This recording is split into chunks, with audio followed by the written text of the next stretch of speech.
UAS mengatakan kalau tidak percaya pada Habib berarti lama-lama tidak percaya pada Islam. Ini cara berpikir ini saya masih bingung. Tidak percaya pada Habib berarti tidak percaya Habib itu cucu Nabi lah gitu. Maka itu sama saja dengan tidak percaya kepada Islam. Lama-lama akan tidak percaya pada Islam. Ini dalam teori silogisme ini muqaddimah sugro, muqaddimah kubro, natijahnya ini nggak pas.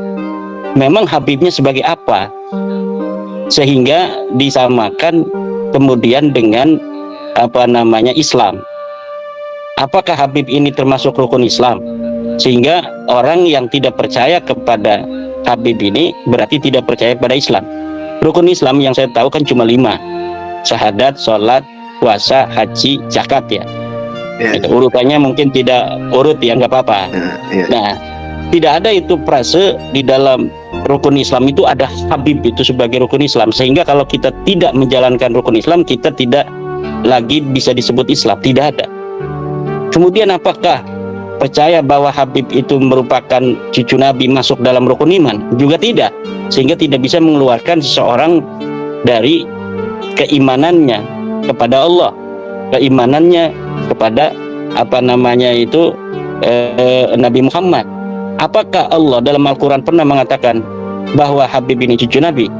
Sehingga kalau tidak percaya kepada Habib itu cucu Nabi, itu kita sama dengan tidak percaya kepada Allah. Tidak ada.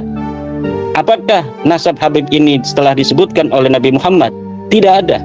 Tidak ada. Nabi Muhammad pernah dalam hadisnya, nanti anak cucuku akan ada yang bernama Alwi. Dia akan punya nama anak namanya Muhammad. Nanti Muhammad akan punya anak namanya Alwi. Tidak ada yang demikian itu. Kalau dia bukan ucapan Allah, dia bukan ucapan Nabi Muhammad, lalu kita tidak percaya bahwa Habib ini cucu Nabi, konsekuensi kita keluar atau tidak masuk dalam kategori iman itu dari mana? Tidak ada. Maka UAS ini dalam bicara, bolehlah kita mendukung Habib ya, mendukung atau jadi mukibin. UAS jadi mukibin silahkan saja, tapi jangan bodohi jamaahnya.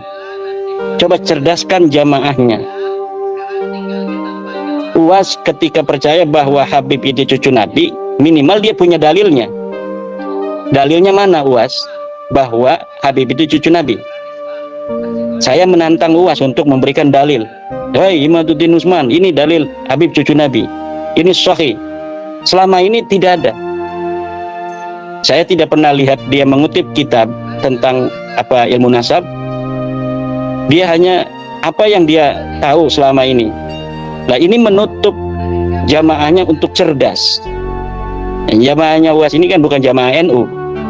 Dia memang dalam amaliyah mungkin mirip dengan NU, tetapi dia dalam cara pandang keagamaan harokah itu tidak sama dengan NU. Jamaahnya saja bukan jamaah NU, itu sama dengan para mukibin ustadz-ustadz pendukung Habib itu yang sekarang membela nasab Habib, itu sebenarnya tidak ada kaitan dengan NU. Jamaahnya bukan jamaah NU, yang mengundang dia banyaknya bukan orang-orang NU. Walaupun dia mengatasnamakan NU seperti Ustadz Wafi, Ustadz Idrus Ramli, tetapi tidak ada kaitan dengan bagaimana perjuangan ke NU-an. Bahkan ketika NU di dalam sebuah muktamar kemudian memutuskan suatu hal tentang paham keagamaan, mereka ini yang paling getol untuk menolak. Ustadz Lutfi Basori, Ustadz Idrus Ramli, dan wa akhwatihim itu mereka lah orang-orang yang menolak pandangan-pandangan NU dalam kenegaraan misalnya, di dalam berbagai macam pandangannya terhadap khilafah misalnya. NU menolak khilafah. Ustadz Abdul Somad ini pendukung khilafah. NU menolak FPI. Gus Naji mendukung FPI. Nah, jadi pendukung-pendukung nasab habaib hari ini itu dari kelompok-kelompok yang semacam ini hari ini ya. Nah, tetapi saya memohon ya secara ilmiah kepada Ustadz Abdul Somad ini untuk ketika membela nasab para habaib ini minimal ada narasi-narasi ilmiah yang diungkapkan. Termasuk juga Ustadz Ar-Raji Hasim ya. Ustadz Ar-Raji Hasim, Ustadz Abdul Somad, Ustadz Yahya ya Buya itu kan marketing aja itu kan. Lah ini tolong ada dalilnya. Jangan jadikan masyarakat bodoh hanya untuk bertaklid. Sementara Allah melarang kita untuk bertaklid. Wala taqfu ma laisa laka bihi ilmun. Jangan engkau ikuti sesuatu yang kamu tidak ada dalil di sana. Tidak ada ilmu di sana. Kenapa Ustaz Abdul Somad tidak mengikuti Al-Quran? Al-Quran melarang kita untuk mengikuti sesuatu tanpa dalil. Tapi Ustaz Abdul Somad kemudian jamaahnya diminta oleh dia agar mengikuti bahwa Habib itu adalah cucu Nabi tanpa ada dalil. Dia mengenai sholat segala macam ada dalilnya, hadisnya begini, prek dihafal oleh dia itu hadis-hadisnya. Hanya menghafal saja. Tidak pernah mengutip dari kitab anu kemudian dibacakan kitabnya. Tidak ada. Hadis-hadis itu orang yang tidak bisa baca kitab kuning pun kalau ada jabar jernya itu bisa membacanya. Maka seorang ulama itu bukan hanya dia yang bisa menghafal hadis-hadis dan menghafal ayat Al-Quran, tetapi dia yang memahami Al-Quran dan memahami Al-Hadis untuk menjadi sebuah way of life bagi umat Islam dalam menghadapi tantangan setiap masa. Yang bisa untuk menafsirkan Al-Quran kemudian memberikan jawaban tantangan setiap masa adalah ulama-ulama yang rasikhin, ulama-ulama yang dia memahami Al-Quran secara dalam, gitu. Bukan hanya tekstual hafalan. Imam Al-Ghazali ini sangat mencela orang-orang yang beriman hanya dengan contekan kemudian menerima kebenaran tanpa verifikasi.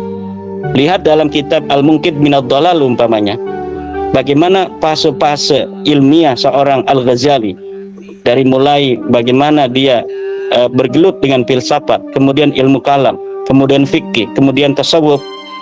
Kemudian lihat pula dalam Tahaffutul Falasifah, bagaimana Imam Al-Ghazali kemudian merangkai narasi-narasi ilmiah untuk meruntuhkan teori-teori filsafat yang dianggap bertentangan dengan agama Islam.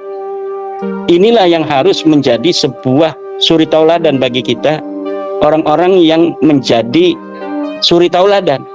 Dia jadi penceramah, dia menjadi ustadz, dia menjadi seorang yang dikiaikan, ditokohkan, dibuyakan. Bukan buya yang dia kemudian menempelkan nama sendiri sebagai buya gitu, bukan. Tapi orang-orang betul yang dibuyakan oleh masyarakat.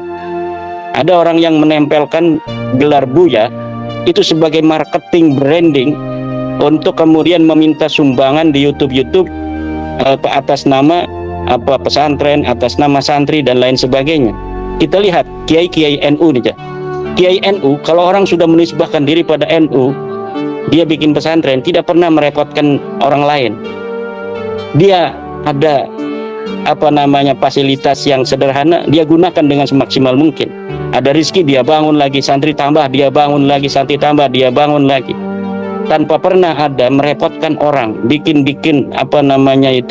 santunan di YouTube, santunan setiap dia bikin YouTube ada merek, nomor rekening.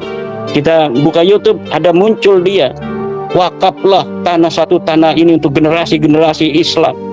Kemudian ada lagi narasi-narasi menjual-jual orang santri-santri miskin. Santri miskin begini, ya Allah, berikanlah kemudahan rezeki bagi orang yang membelikan satu Al-Quran untuk kami membaca Al-Quran. Kemudian ada Al-Quran lusuh diperlihatkan. Itu yang iklan itu mereka, itu orang-orang yang hari ini getol-getol itu menyerang-nyerang daripada pandangan keagamaan Nahdlatul Ulama yang walaupun di dalam amaliyah mirip dengan Nahdlatul Ulama. Tapi ketika kita melihat para kiai-kiai Nahdlatul Ulama, tidak ada yang seperti itu. Tidak ada yang mereka itu jual-jual nomor rekening di YouTube.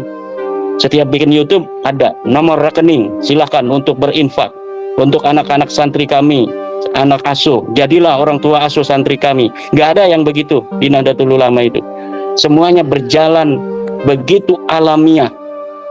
Siapa orang yang mau mondok, ketika dia mondok orang tuanya punya duit, ya seperti biasanya makan sendiri. Ketika tidak ada, ini kiai mohon kepada Allah, bukan mohon pada YouTube, bukan menjual-jual nomor rekening, Tapi dia mohon aja semampunya dia bantu orang-orang yang miskin yang ingin belajar di pondok pesantrennya tanpa harus diketahui oleh orang lain dan tanpa harus menjual-jual santri itu kepada orang lain pula. Nah, ini yang saya amati dari ustadz-ustadz YouTube, ustadz-ustadz model-model zaman sekarang seperti yang sedang kita bicarakan itu.